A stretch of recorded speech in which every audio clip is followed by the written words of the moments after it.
right, welcome back to the GoatCast podcast, where you get NBA talk weekly from past, present, and future. I am CW, joined here with Big Nige. What's going on, Big Nige? Just got done eating dinner, had me some Chipotle, so I'm good. I'm fired up, both in a good way and a bad way. You gonna be fired up for real with some Chipotle, but you've had a lot of movement going on in the NBA this week, a lot to talk about. Of course, our filming schedule makes it hard for us to get stuff as soon as it happens, but we're gonna always get to it. So we're gonna jump right into the main topic of tonight. Adrian Griffin, head coach of the Milwaukee Bucks, let go by the organization and hires Doc Rivers to be his replacement. Pretty sudden. The Bucks were 30-13, second in the East, a tough East this year. They were second in points per game, so their offense is clicking. 19th in defensive rating, so not the greatest defensively. So I don't know if that played a part. But what do you think? Adrian Griffin out, Doc Rivers in. What do you got to say about that? Yeah, so you kind of hinted at it when you were talking about the defense, and that's one thing. Like, even if you don't really know the game like that, and you just watch how they play, like on the defensive end this year, it's very underwhelming for what we consider a Bucks defense. Is notoriously, top 5, top 10, a very respectable defense, in the Giannis contention era. And just like you said, they were like 19th, 20th in defense, really low. So last year they were 4th. Back in 21-22, they were 14th. 2020-21, they were 9th. And then, 2019 and 2018, they were number 1 in defense. So seeing that major drop off defensively was obviously a concern. And I know they were talking about, like, when you get Dame and you replace him with Holiday, and you guys go from a top defense to now the bottom, but you guys are, like you said, number 2 on offense. Mm-hmm. It's kind of like, do you want to make that sacrifice and hope that your offense can carry you? Or do you want to kind of build that defensive identity that you're like accustomed to seeing on a Bucks team? And I just think when they said that, some reports are out there that the players lost faith in the coach, and you could kind of see it in the way they were competing out there. Like, there's a lot of like defensive coverages where I remember watching the game against the Jazz like a couple weeks ago. It was just blatant miscommunication on defense. Dudes were like trying to play switch and nobody was switching. Dudes were playing drop coverage when it didn't call for it. People were just getting toasted off the screens. Like, it was just a whole bunch of stuff that normally we see the Bucks like a little bit more discipline on that end. So I don't really know why they're picking Doc Rivers to replace him. Maybe Doc's going for a record to give up a 3-0 lead. I mean, I don't really know. He wasn't my pick, to be honest. I would have went with maybe Nate McMillan, maybe Kenny Atkinson. I don't know. Somebody else that's not Doc Rivers. Let that man just retire into the limelight, man, because he ain't it. Yeah, I think I don't think the players really respected him. I think they lost some respect for him. You saw how Giannis, I forget what game it was, but he was trying to sub him out and he wouldn't come out. I've heard reports where he changed up some of the plays that were drawn up by Adrian Griffin. Sounds similar to somebody else. I think they were number 1 in the East at the time, and not even halfway through, they kicked out David Black. So Giannis, I'm starting to think he might have a little diva in him. He got Budenholzer out of there. Adrian Griffin barely lasted halfway through the season.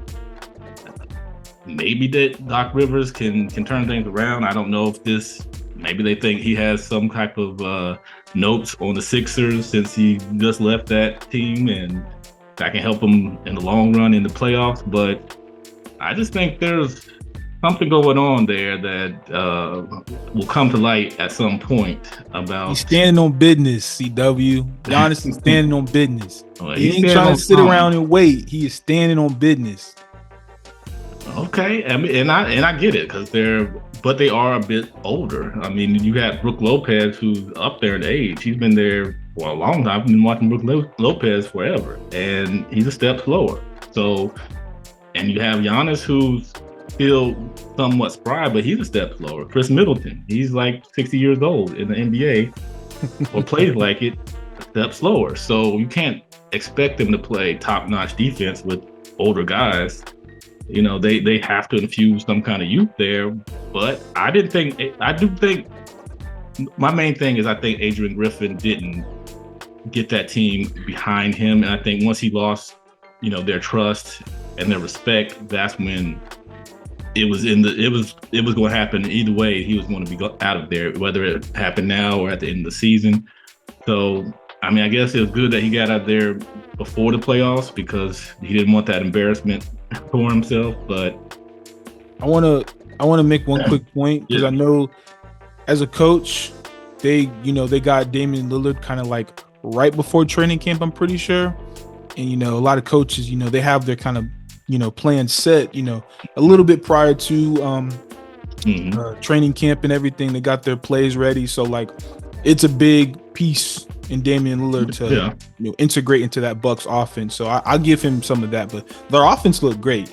It's just defensively, they need to find a way to hide Dame a little bit better because barbecue.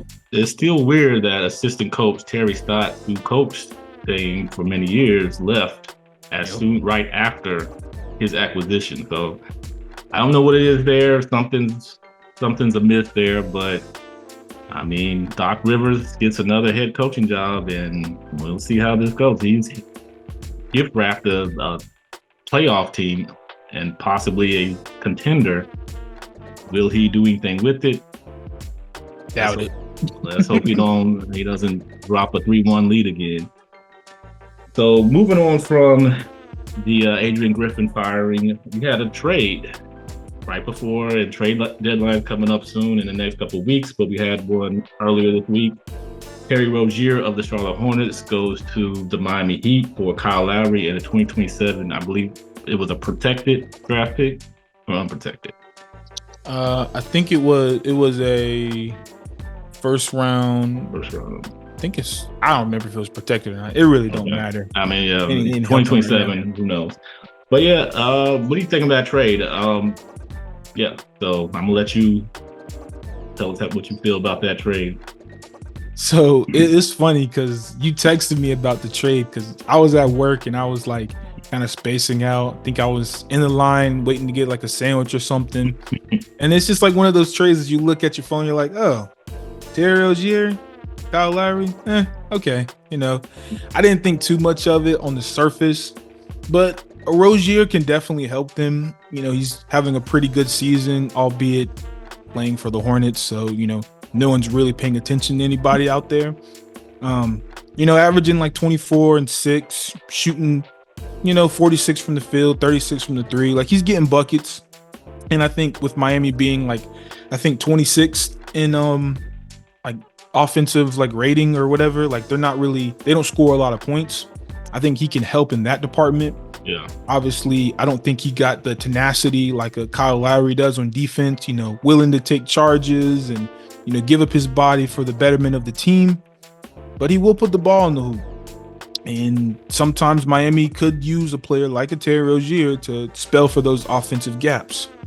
So, I mean, I think offensively it's a good for them, and we'll see what it entails for the defensive end. Lowry to the Hornets. I think it's a good move for like having some veteran leadership. Obviously, he might have a scoring outburst here and there. Like, you know, he might go for 25 and there's going to be like, oh, he turned back the clock. When, in Miami, he didn't have a very big offensive role. Nah. And he could have that, you know, off the bench, maybe come in with a LaMelo ball, maybe play off the ball. Who knows what they want to do. From what I'm hearing, it doesn't look like they're trying to buy him out. So they really might use that veteran leadership in that locker room. I would assume they would have bought him out, but that's not what I'm hearing. Could be wrong. But I think this also clears up some cap space if I believe so, because I don't remember what Rozier was making, but I know Lowry's deal, when we talked about the trades in previous videos, I know his deal was pretty much like about to be done. Yep. So that's more money coming off the books. So maybe they can entice another free agent, work some maneuvering with some trades, but it definitely helps them in their cap space. I just don't know the specifics. But yeah, absolutely. I mean, Terry Rozier it gives him some youth and some offensive punch off the bench if he's coming off the bench. I think he's starting. If he's starting that, I mean, that's he feels. I feel like he feels the Gabe Vincent role a little bit. He's not. I don't think he's quite as efficient as Gabe Vincent was for them last year, but I mean, he gives them something, which they sorely need. Lowry can mentor LaMelo Ball and have his last hurrah in, I guess, Charlotte, but I'm sure he'll be somewhere next season. So I don't think it's a loss for either team. I think it's a lateral move where it helps them both in different ways. It gives Miami some much needed offense, and it gives, like you said, Charlotte a way to get some money off the book so they can maybe find somebody big. You know, Charlotte isn't a great destination for people to come, but maybe we can get a Paul George or somebody out here that can, you know, do something for us. But moving on, also this week, KD said that he should be in the GOAT conversation. KD, the career 27.3 points per game, 7 rebounds, 4.4 assists, 50% field goal percentage, and 38.7% from three. Two-time champion, two-time Finals MVP. He was NBA MVP. Does he belong in the GOAT debate? I don't know what these NBA players. Something must be in their Gatorade, their water. Something is going on, man. First it was Steph, then now we got KD saying it. Well, who's next? Draymond? I mean, it just looks like a whole Warriors reunion of people just saying I'm in the GOAT debate. Like, no, he's not in the GOAT debate, man. They gotta look. People are, first of all, we gotta define what being in the GOAT conversation means. Yes, we do. We have to. Because whoever you ask, I swear you get different answers every time. Now, I'm not going to get into the logistics, but I'm going to say this. He is not in the GOAT debate. He has nice accolades, but if we're going to be honest, if we're talking about all-time ranking, he's not even higher than Steph. And we know where I stand with him in the GOAT debate. So if Steph doesn't make the cut, Kevin Durant, daggone sure don't get in the GOAT debate. And like I said, KD is nice. If we talk about just pure offensive production, what can this man not do on the floor? You know, at 6'11", can score from anywhere on the court, can light it up with the best of them, right? There's just, and it's like I feel like I'm hating on him because I don't say he's in the GOAT debate, but it's like we got to be real with each other, man. Like, I can't just be walking around here saying like I'm 7'5" when I'm 6'1". Like, it's just not the truth. He's not in the GOAT debate, man. Like, sure, he's got time to, you know, get some more accolades, you know, get some more championships. But what's the one thing that we penalize Kevin Durant for? He's never won a championship, you know, on his own team by himself, like some of the other greats, right? And I don't need to get into the list. Everybody knows who I'm talking about. MJ, Bryant, you get the picture, right? So, to me, no. Well, that's a no. It's definitely no. It's just, yeah, I don't need to say anything else. He's a great player, one of the greatest, but not the GOAT. Nah, I mean, I guess I get where he's coming from. If we're going to talk about Steph in the GOAT debate, and there's other people that get boosted into that debate that I guess he feels like he's got the same type of accolades, same stats, but it comes down to, for him, he's never led a team to a championship. He's been a part of championship team, but he's never led a championship team. I think that's the biggest knock on him is he had a tremendous chance in OKC. They had a 3-1 lead over the Warriors. They had perfect opportunity. Squandered it. I mean, they went to the 2012 finals against LeBron and those Miami Heat. They looked okay. They were just too young, but and one thing I want to say is and I'm going to defend your boy for a second. We talk a lot about LeBron and him team hopping. KD's team hop for the last couple of years. I don't know what he's looking for. I don't know, his game plan. LeBron seemed more strategic. He went back to Cleveland. He went to Miami to play with, D Wade and them. He went back to Cleveland to try to get one for his city or his state. And then he went to the Lakers because, the tradition of the Lakers. KD, to me, it's just all over the place. And it doesn't seem as strategic as LeBron. Like, I can give LeBron his props for that because he has a plan when he's going there. KD just goes there and they try to make it work and it never works. So that's my knock on him as far as a GOAT. He's got the numbers. He's got mostly the stats. I don't think he's otherworldly in the stat department, but the accolades are there, but they're just not what the people we put in the GOAT debate have. And I don't think he'll ever elevate to that level. He can possibly get into the top 10 if we're being nice, but I don't think he's done enough or he'll be able to do enough. He's 35 years old now. There's just not much he can do that can push him over the hump. And I even have Steph, like you said, I have Steph over him as far as if we're talking GOAT, Steph is over him. So, yeah. So, I mean, I'm a KD fan, but come on, KD, you're not in the GOAT debate. And unless you just go scorch earth and win like 2 or 3 championships back to back, finals MVP, you're never going to get there.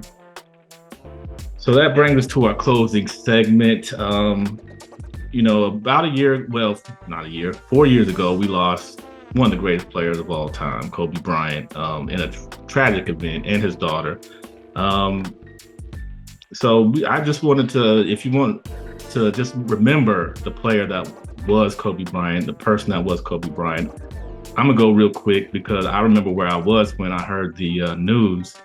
I was actually at a basketball game and we were waiting. My son was playing and they were warming up and we were waiting because the other fans, the other parents were still on the bleachers. So, somebody just said Kobe died.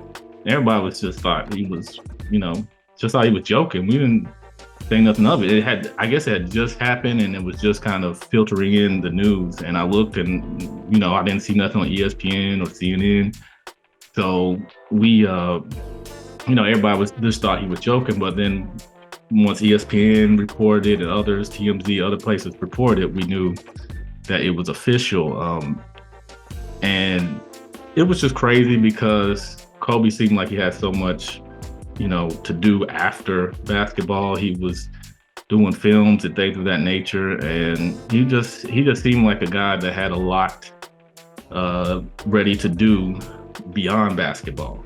And I'm gonna say this: I think we kind of overlook Kobe sometimes. He had some bad years. I don't know if I can put him in the top 5 or in the GOAT debate because he did have some bad years. He wasn't the most efficient player. He didn't have all the accolades some of the other guys had, but I think we overlook the greatness of Kobe a lot of times because he was the second coming of Michael. When we lost Michael, not lost him, but when he left, we needed that void filled, and Kobe seemed to fill it. He was exciting. He was, he had that arrogance, that air to him like a Jordan, and RIP to Kobe.